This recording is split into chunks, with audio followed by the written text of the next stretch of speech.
So today we're going to look at 3 different guitars ranging from $250 all the way up to $2,500. We're going to talk about tone, the price differences, the quality build, and if money really should be considered when buying a new instrument.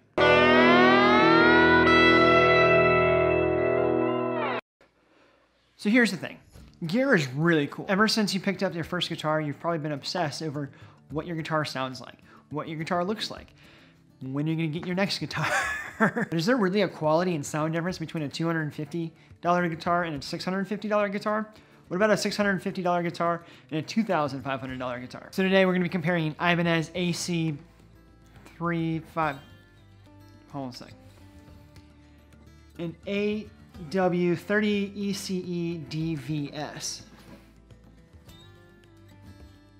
A Taylor GS Mini, and a Martin D18. So first thing that I want to mention before we get into the video is, yes, all 3 of these guitars are different. The Martin is a dreadnought style, the Ibanez is a cutaway style, and the Taylor is a mini guitar. Dreadnought style, but it's a mini bodied dreadnought. Yes, they're going to sound a little bit differently, but we're not necessarily going for the tonal differences. But this video is going to be more philosophical of, yes, gear does matter, but at what point do you get the most amount of money that you're spending? And yes, we're also going to talk about the Martin sounding better than the Ibanez, but does it sound 10 times as good because it costs 10 times the price?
There's this thing called the law of diminishing returns.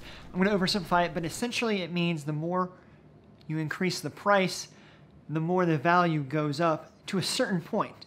And then that point is called the law of diminished returns. After that, the more money you put into, the value doesn't necessarily increase proportion to the amount of money you put in here. So, for example, in the Ibanez, you put $250 more into that Ibanez and pay for a $500 guitar, closer to the GS Mini.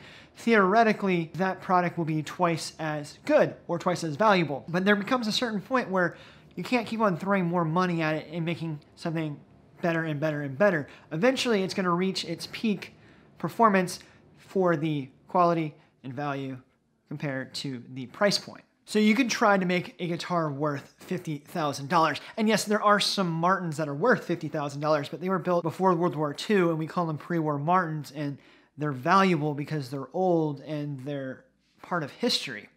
And there's not many of them left. And they also sound incredible. But using today's technology, if you went out and built a new guitar today, this year, 2021, could you make a guitar worth $50,000? Sure, you could add diamonds all over it. You could add the Hope diamond inside the middle. There's no way to increase the value at some point in order to get a better sound. 1, 2.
does that apply to the Martin? The Martin, yes, is $2,500, but is it twice as good as something that would have been $1,250?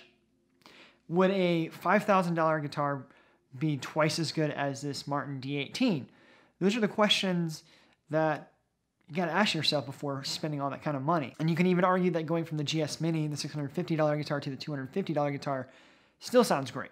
But at some point, and this is all individually, this is why I'm trying to say it's up for you to decide, not for me or somebody else on the internet to decide. But at some point to you, you can only go so low before you start saying, it doesn't stay in tune, it doesn't inspire me. What price is that? I don't know. Maybe for you, the lowest you'll go is a Martin D18 that costs $2,500, and anything else under that sounds terrible. Fine. But what's your upper threshold? I'm curious. Let me know. Let me know below. What is the minimum that you'll pay for an acoustic guitar and the maximum that you'll pay for an acoustic guitar?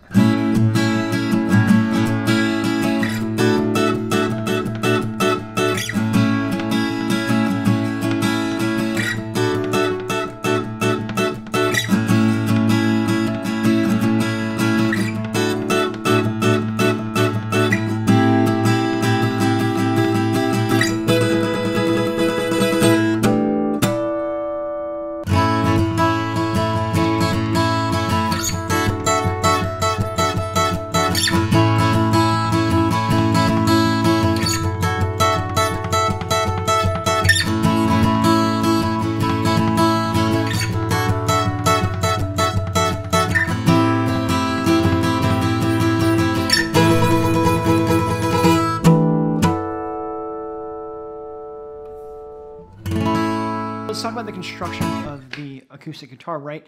I'm going to use the Martin, for example. Every feature on it has been handcrafted by some of the best luthiers in the world. I barely have to tune it every time I pick it up.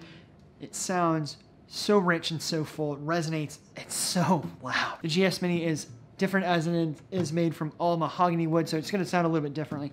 But it also stays in tune phenomenally. The shorter scale length on the mini body does make it play a little bit differently.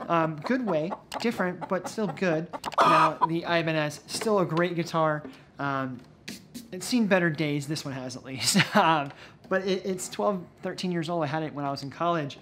It inspired me. I saw it at a Guitar Center and I couldn't stop playing it. And I wrote a ton of songs on it. So it gave me more than the $250 that I spent into purchasing that. And I think that's ultimately what I'm trying to say here with this video, is that price and value don't necessarily equate.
So with those features out of the way, is there a big difference between each of the instruments? So under a microscope, yeah, they are different, but they're all acoustic guitars. They all, at some point, inspired me to play. They all inspired me to write some songs. So are they different? Not exactly. I think at the end of the day, it all just comes down to how much is a guitar worth for you? If you enjoyed this video, pluck that like button down there below. Check out this video over here. It goes over my favorite $1,000 electric guitar. I'll see you in the next video. My name's been Colt Wheeler, and until then, let the music play.